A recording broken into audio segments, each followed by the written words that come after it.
Hey, wow, welcome back. This is a recent gift from my, shout out to my good friend Steve. It is such a nice book. It was a combined Christmas birthday gift because it is so nice. Wow. Look at the reproductions. Look at that. That's the two key books of Avengers, 1 and 4. Of course, 4 being the first Silver Age, Captain America. I have this. Yeah, Got first, a reprint of that one. and that's the first Vision, and it's skyrocketed recently with the latest X-Men movie when he Oh, appeared in yeah. it. Now we come to the Master, Steranko, one of my favorites. We talked so much about him in recent episodes, haven't we, Paul? Yeah. Yeah, look at that. Great classic cover, 111. And now, if you're a big fan of Marvel, this is a must-have. Must-have, man. Yeah, this book by DK Publishing. It's relatively new, and Yeah, they're putting out high quality work on good paper, excellent reproductions, good information. This is a king size special, and the thing that's special about it, of course, as it says in the blurb here, this is a Steranko hybrid cover. And what I mean hybrid is that the publishers were not happy with the Hulk's head and face, so they got one of their other staff artists, the woman artist Marie Severin, which we talked about in previous episodes, to redraw the head and face of the Hulk there. so the whole cover is Steranko except for The head. the head. And That's face. that's The hilarious. most important part, really, but yes. Yeah. First Iron Man, of course. That's never classic gonna happen cover. for me. Never gonna happen, no. And now we come to one of my favorites, of course, the recent pickup at DecemberCon, the classic Steranko cover. Wow. And look at the line work. It Yeah. just drives me crazy. And this is, we Awesome. talked about, because that's a special issue where he did not have a ward or thought or balloon bubble for the first 3 pages. Yeah. Look at this. I think we featured some of these books recently. You've got 3 out of 4, Jose. The only one you're missing is this one. I'm getting number 1 CGC. This is a recent purchase from Pendragon, and that is from DecemberCon. Of course, the only one I'm missing there is 3, but 3 out of 4 ain't bad. Yeah. And of course, we talked about this in the previous episode. Fantastic. That Yeah. X-Men number 50, the first appearance of Polaris, is just stunning. I have to have that book. And I've Yeah. shown that one that I got at the MarchCon, I believe. Yeah, that's a nice book. And of course, the last one there, another major key, number 58, First Havoc. For Now, I was looking X-Men fans. at a copy of that at the Fan Expo last year, but I thought it was a little bit more money than I wanted to spend. Probably what, for the grade? Was it a mid or a low grade? It was actually a mid-grade, but he wanted a couple $100 for it, I think. So I couldn't do it. Maybe this year I will. And this market 200 could be 300 soon. Yeah. You never Yeah. know. Yeah, we got $1. Who knows? Anyways, guys, hi, thanks for watching. We've got welcome to our newest episode. We've got some really cool books tonight for you. Mike here has brought a few books to show you. Jose's got a few books to show you. Yeah. I got a couple of books, yes. And I got a couple, but I think I'm just going to show one at the end, but it is a doozy. Oh, In yes. fact, it's probably the best book I've ever bought in my life, and I'm super excited about owning it. But so anyways, enough of this. Let's not waste any more time. Let's go over there, and let's get started. Dun dun, stay tuned. Okay, so here we go. The first book we're showing tonight is one of Mike's. It's The Thing #1. So Mike, talk to me. Where'd you get this, first of all? After work last week, I went down to BMV. I watch our own videos sometimes, and I remembered that some of the books that we spoke about were available at a better Namely, price. Nick Fury, Agent Fury, of S.H.I.E.L.D. You Agents of pick up those S.H.I.E.L.D. classic Steranko cover ones. We don't Yeah. want to show everything that we just showed again. We've seen those books because I've picked those up at DecemberCon, yeah. So just very quickly on this one, it's a Copper Age. It's not that special, but Copper Age Key, though. sure it is. So the thing about this one, this is the 60-cent cover, which near mint would be worth $10. There is a variant at 75 cents that would be worth about $13. I'm talking about U.S. dollar price. So slight premium, but nothing crazy. Yeah, Nothing slight premium crazy. for the 75-cent version. And Yeah. we were just kind of joking when we threw this up here that it's a John Byrne cover, but man, does he ever look like he needs a vacation, because that's pretty much. It's not the best John Byrne I we've ever would seen. not recognize him having drawn the thing that was John Byrne, but yeah, you're right. Thing #1, Volume 1, actually, the thing that makes it a key is, of course, that it's the first solo thing. Yeah. He's appeared in team-ups like Marvel 2s and 1, but Sure. this is his first solo series. Cool little book, though, Mike. Thanks for bringing it. Oh, yeah, and a great pickup at that price. Yeah. Okay, Mike, what have I told you about picking up Ghost comics? I told you I'm the only one that's allowed to pick up Ghost comics. We're in a very massive competition here. I think it's a bit of a race, obviously. I think Eagle Eye Oog 69 you on that one, Paul. Yeah, this is number 69 from October 1978. Hopefully that's not too many numbers. Mm-hmm.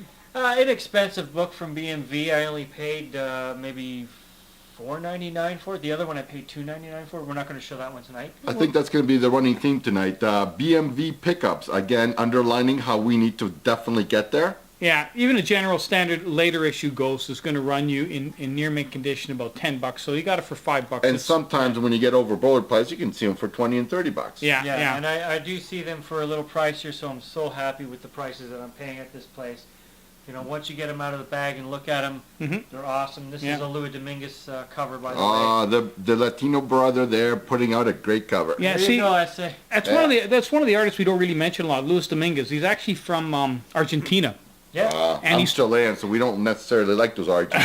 Uh-oh. Neither did the Brits during the Falkland Wars, of course. Yeah, but he's actually started with an outfit in Argentina called Union Comics before he moved to North America, where he did. Surprisingly, Luis Dominguez is almost primarily horror type comics. When he worked for DC, he worked on Ghost, obviously. He did a lot of work for Gold Key, and what did he work on there? Well, Twilight Zone and Grimm's Ghost Stories. And he also did some work for UFOs in outer space. So this guy's almost primarily science fiction, horror type books. And He did a lot of covers, and he's just one of those underrated artists you don't really hear a lot about. Way love to the cover. Wikipedia that there, Paul.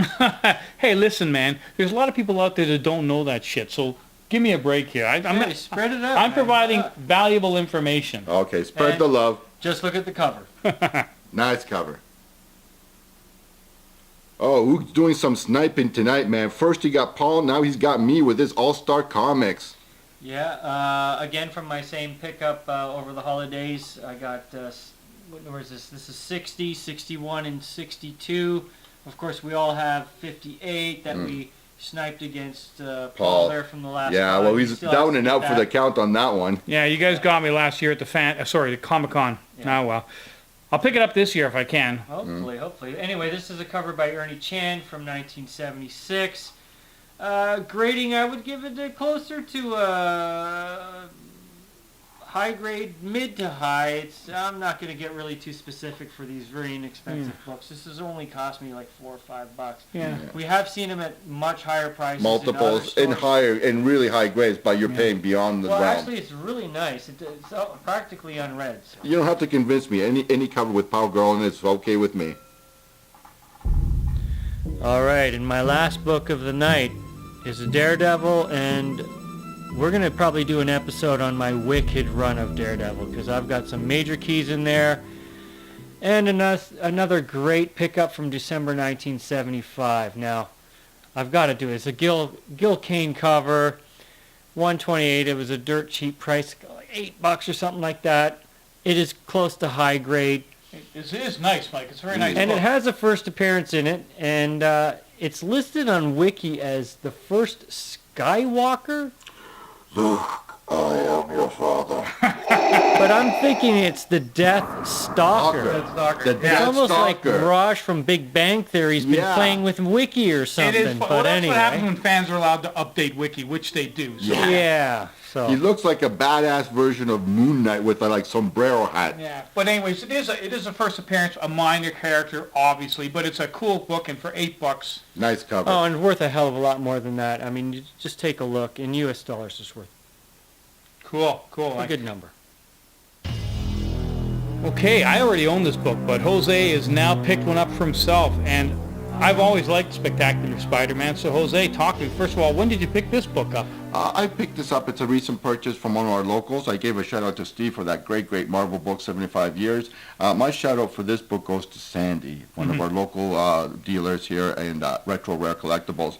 This is Peter Parker's Spectacular Spider-Man. Now, this was one of my first books, and like I said, I've talked about a previous book that I remember not being the first, but among the first books, and that was Marvel Premiere with Warlock. This Yeah. is another one of those books. So when I purchased it and found it, and I got it at a good price, it was kind of like the emotional tie. I remember having this book and writing on it, and then I had like a nice near mint copy in my Yeah. Epic collection that is gone now. But so that was, it was special buying it again. And Sandy, like he always does, he gives me a really good price. Like I said, I would say it's about an 8.5, maybe 9. The only thing I would say against it, and you did point it out, is on the upper right, upper left quadrant by the 30-cent sign, there is some like bending in the thing that like if you got it pressed, Yeah. it would take that out basically. So grade wise, I'd say 8.5 with that, maybe 9 if you press that out. Like I said, it's not quite like a near mint 9.4, but for $80, he basically gave it to me at the U.S. price at that thing. Because the realm right now, it's about 85, $85. So he gave me the U.S. price and Canadian. Yeah, yeah.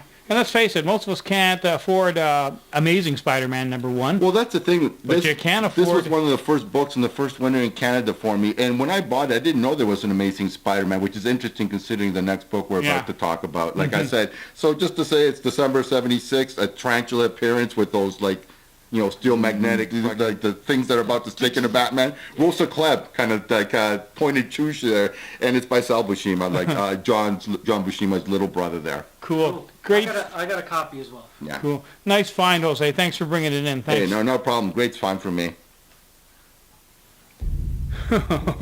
Wow, Jose, nice book. Amazing Spider-Man #59. Wow. Yeah, wow, this was a lucky find. Like I said, my local extra rare collectible, Sandy, he picked it up from a collection, and I just happened to be there. It's a classic cover.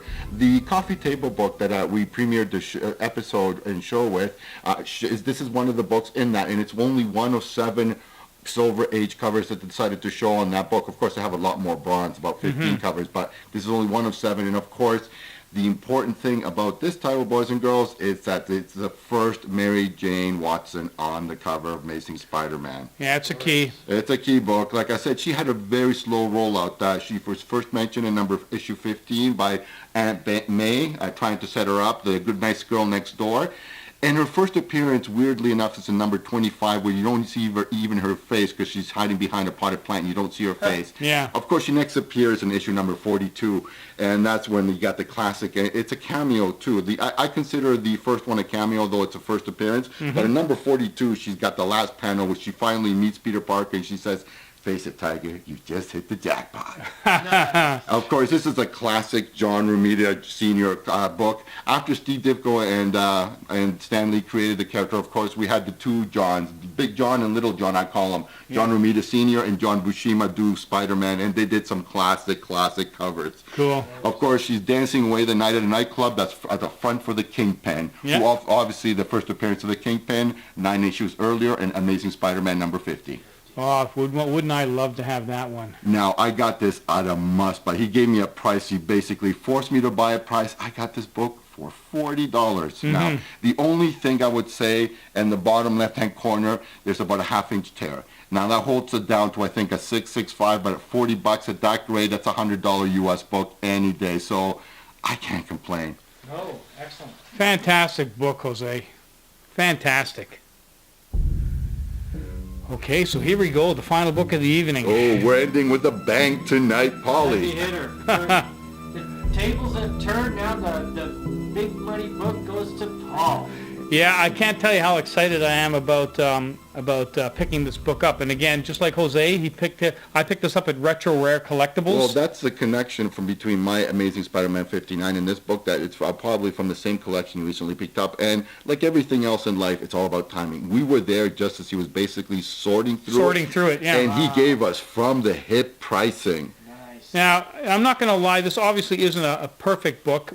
No. I called it a VG. I'm rating would it around agree. a 4.5. Yeah, a VG plus Yeah. easily. Like I said, it's got major wear increasing, but like if there's no major tears, which would be a major factor, Yeah. and there's no chunks missing, it's complete. Obviously, it's got off-white paper. So yes, a 4 or 4.5 would be a fair grade. Yeah. Still prevents. And I could never afford a near mint because if you look on the comic book realm, it lists a near mint condition of Iron Man #1 at around $1,250, but that's nowhere near accurate You because could ask for more with the movies recently. Yeah, it's really bloated in the pricing of the #1 issue, so people are getting $1,500 the or highest thereabouts. the highest grade I'm seeing on eBay, and I found about 3 to 4 of them, are 8.5s, CGC 8.5s.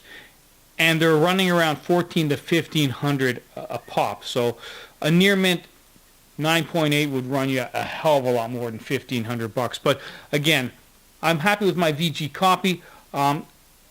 Obviously, this isn't the first appearance of Iron Man. I think we all know that, but it is the very first obviously it's Iron Man #1.